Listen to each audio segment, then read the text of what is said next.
Today we're going to ask ourselves the age-old question. What is it like to have a phone that looks like a T?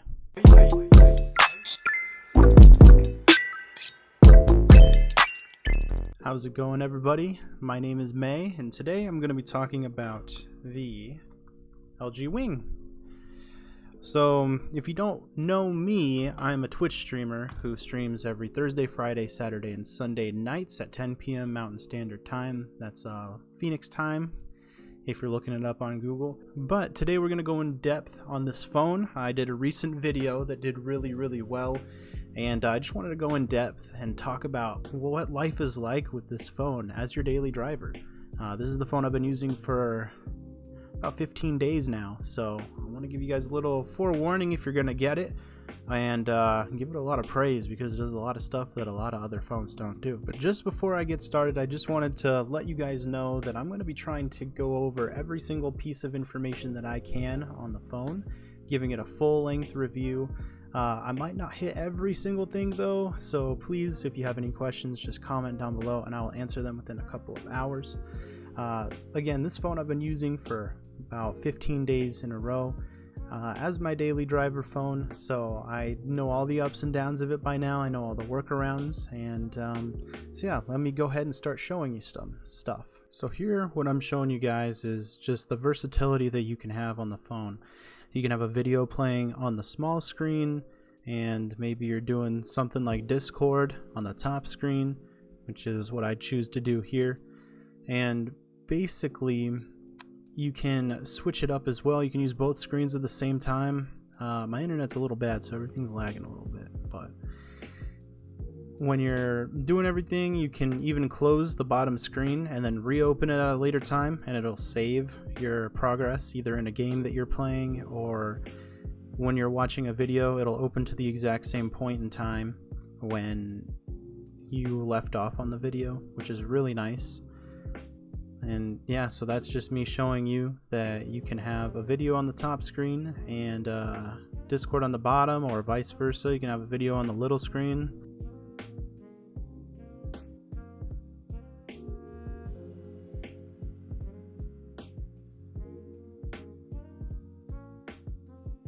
And then, as you can see here, from the bottom screen you can access all your settings as well as the top.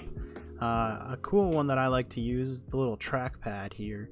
And that's good if you have a website that might not be mobile accessible yet. Maybe your banking app is a little lacking or something. Another thing that I also like to do is when I'm doing something on the big screen, like watching a video, you can also play games on the little screen.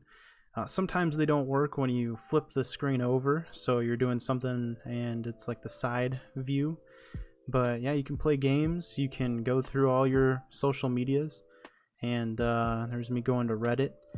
So yeah, and that's all on that little bottom screen.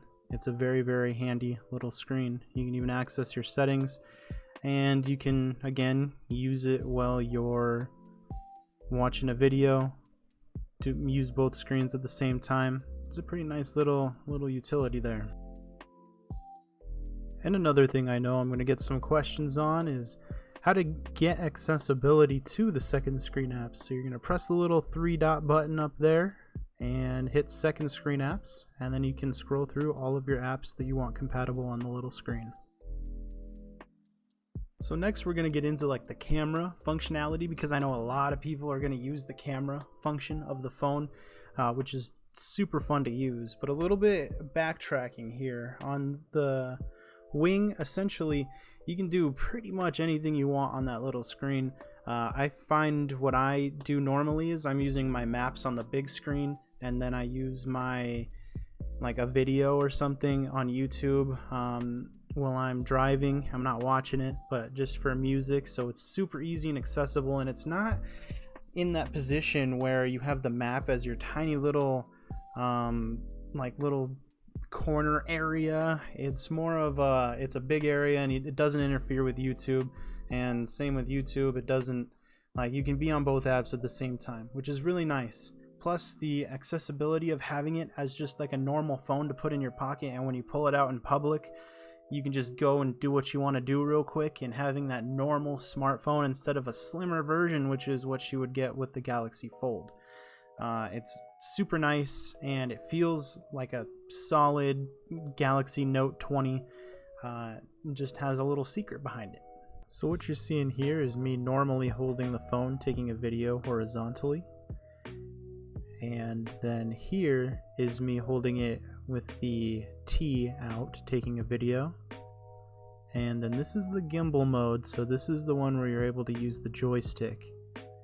It's very, very smooth. My editing software might not have done the best at editing it, but it's definitely a smooth experience.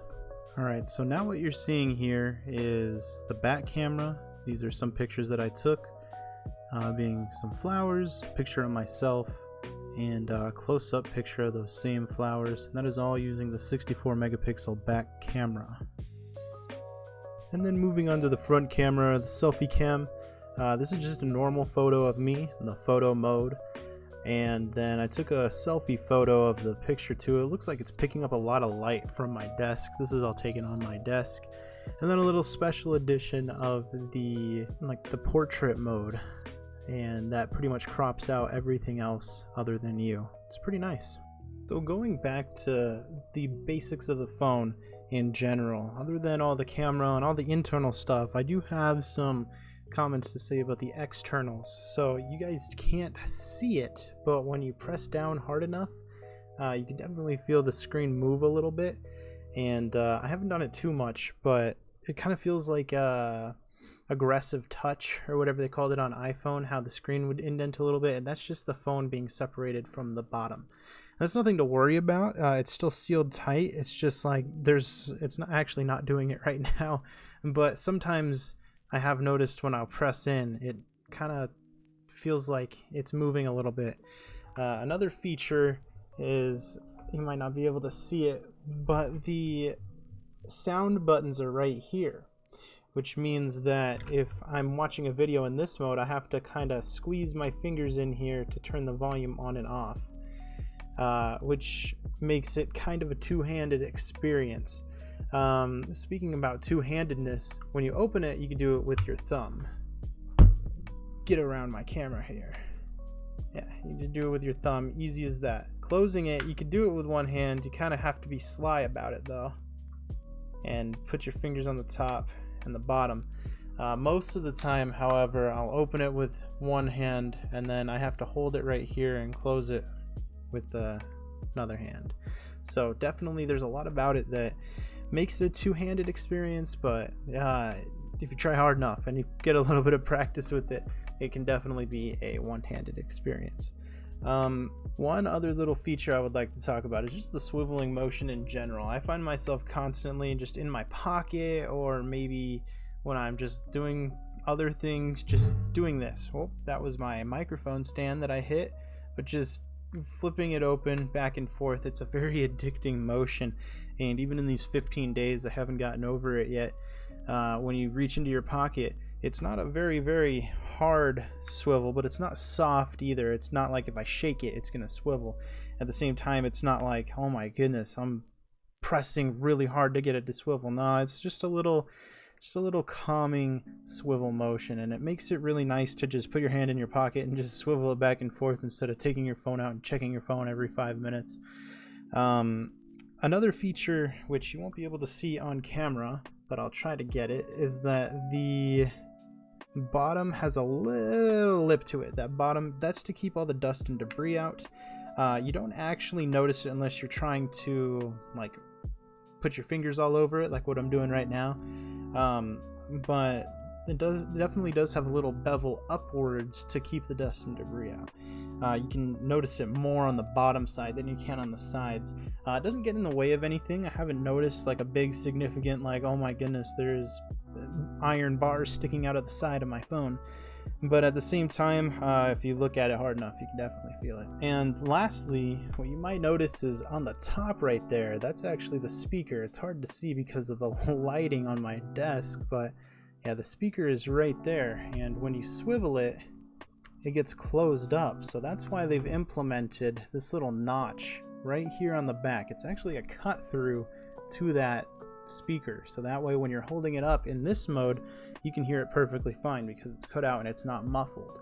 I assume you could still take phone calls like this. I haven't tested it out because I don't know why anyone would, but there should not be any issue for listening to your phone like this because of that cutout. Which also brings me to the back, which has this little pattern design on it. Just a little nice touch. It's not like, I don't know, anything strange.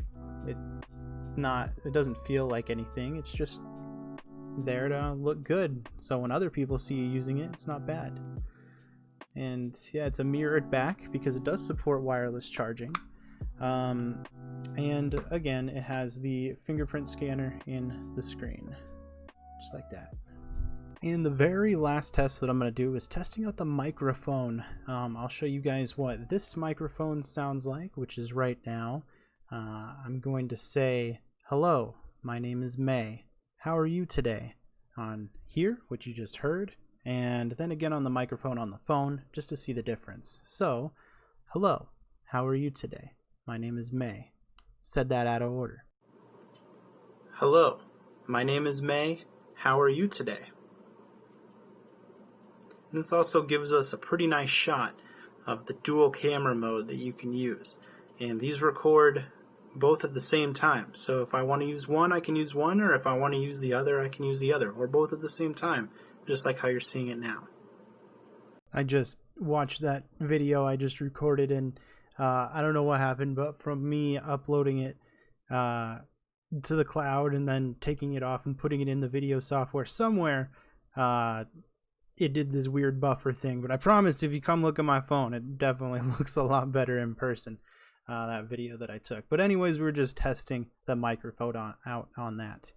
So that is pretty much all I have for you guys today.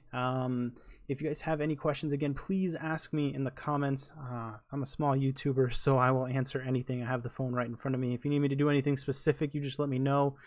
Or if you want to reach out to me on a social media, that is perfectly fine. I just thank you guys so much for watching my last video and this video. Please, if you guys would leave a subscribe or maybe even a like, that would help me out so much. I know the camera quality was a little bad because I was taking the video on my old phone with my hand, so I apologize about the film work. I don't have a budget so on these videos, so everything is as I can do it. But yeah, please subscribe if you can. That would really help me go far, and leave a like, and I hope you guys enjoy the rest of your day. Thank you so much for watching my video today.